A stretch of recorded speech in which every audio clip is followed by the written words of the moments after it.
Hello दोस्तों, जय माता दी। कैसे हैं आप सब? माँ दुर्गा की कृपा आप पर सदैव बनी रहे। दोस्तों, देवी महात्म्य या दुर्गा सप्तशती केवल एक धार्मिक ग्रंथ नहीं है, बल्कि यह मनुष्य के भीतर चलने वाले आध्यात्मिक संघर्ष का भी गहरा विज्ञान है। दुर्गा सप्तशती में कुल 13 अध्याय हैं, जिन्हें 3 प्रमुख चरित्रों में विभाजित किया गया है। प्रथम चरित्र, मध्यम चरित्र, उत्तर चरित्र। ज्यादातर लोग इन चरित्रों को केवल देवी और असुरों के युद्ध की कथा समझते हैं, लेकिन वास्तव में इनके भीतर आत्मज्ञान, साधना और जीवन परिवर्तन का गहरा रहस्य छिपा हुआ है।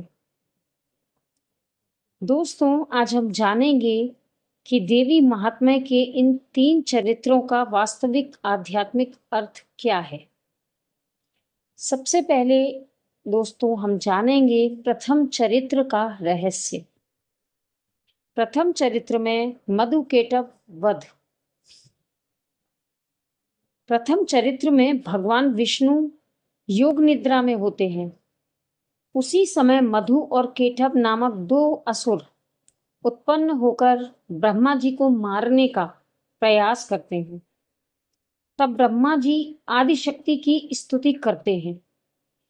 तब ब्रह्मा जी मां आदिशक्ति की स्तुति करते हैं। फिर मां आदिशक्ति योग निद्रा को विष्णु जी से अलग करती हैं। इसके बाद भगवान विष्णु दोनों असुरों का वध करते हैं।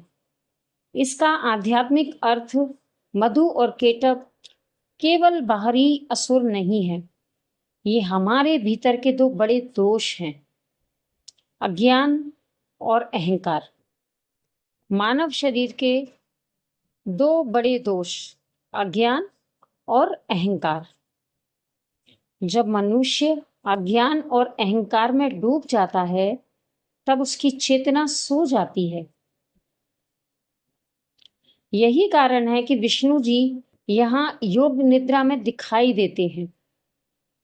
जब भक्त मां भगवती की शरण में जाता है, तब मां उसकी चेतना को जागृत करती हैं और वह अपने भीतर के अज्ञान तथा अहंकार पर विजय प्राप्त करता है।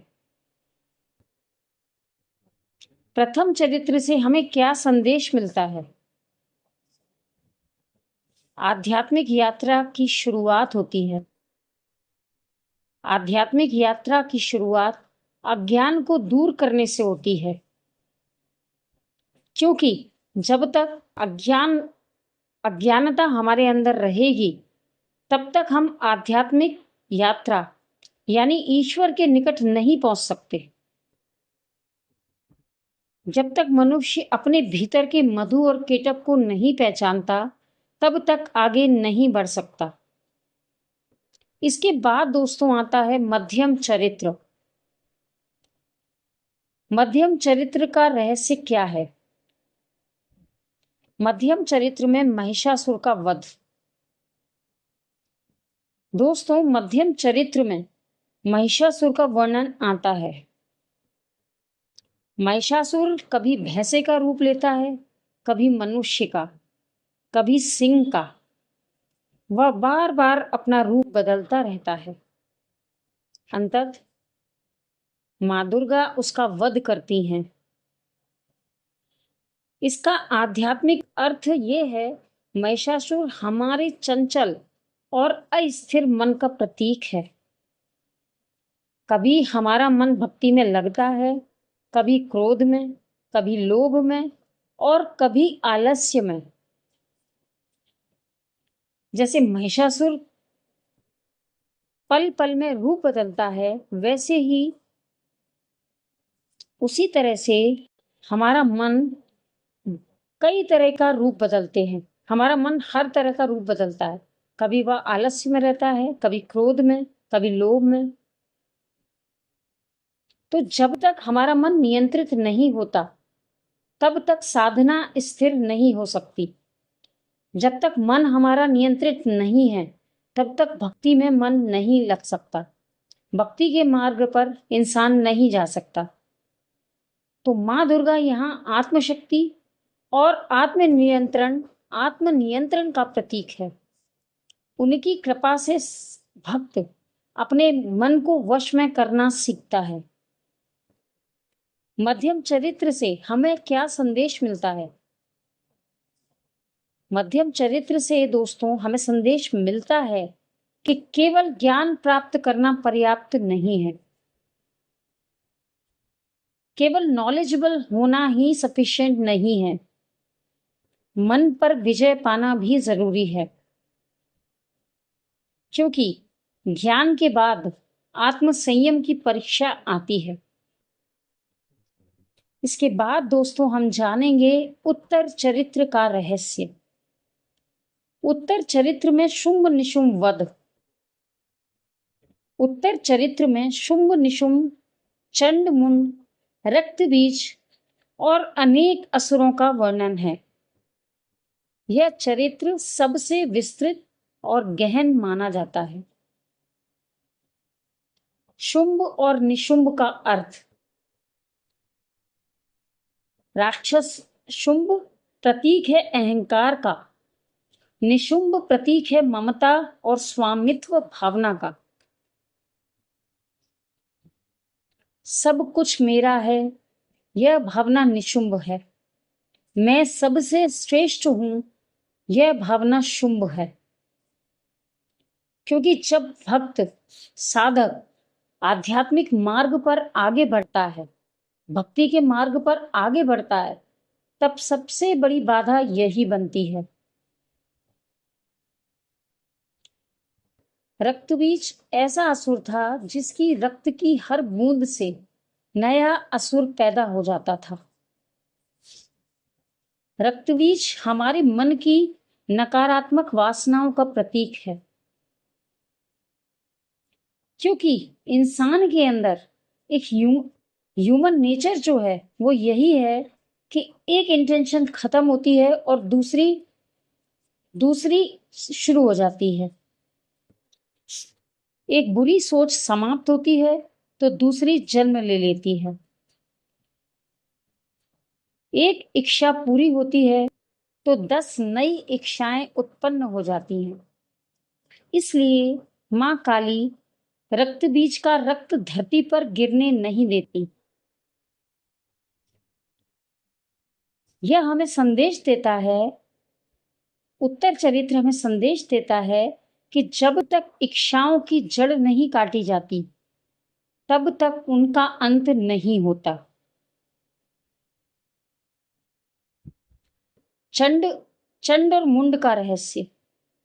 चंड क्रोध का प्रतीक है, मुंड अविवेक का प्रतीक है।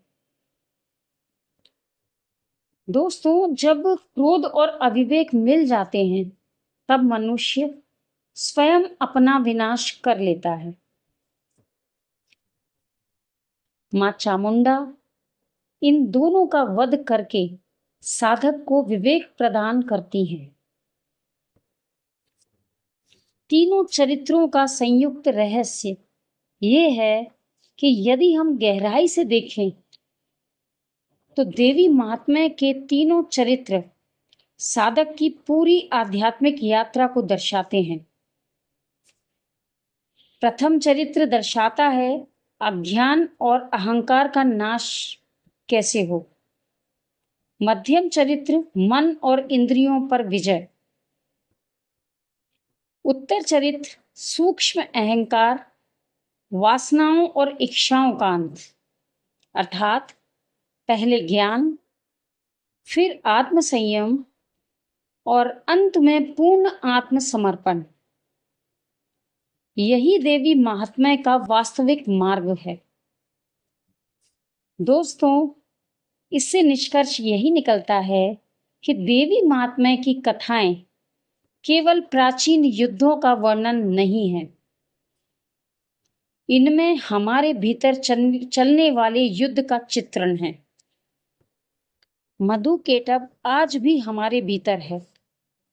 महिषासुर आज भी हमारे मन में है। रक्त बीज आज भी हमारी इच्छाओं में छिपा है। और शुंभ निशुंभ आज भी हमारे अहंकार में जीवित है। जब हम माँ की शरण में जाते हैं तब माँ धीरे धीरे इन सभी आंतरिक असुरों का नाश करती हैं और हमें आत्मज्ञान की ओर ले जाती हैं। या देवी सर्वभूतेषु शक्ति रूपेण संस्थिता नमस्तस्यै नमस्तस्यै नमस्तस्यै नमो नमः।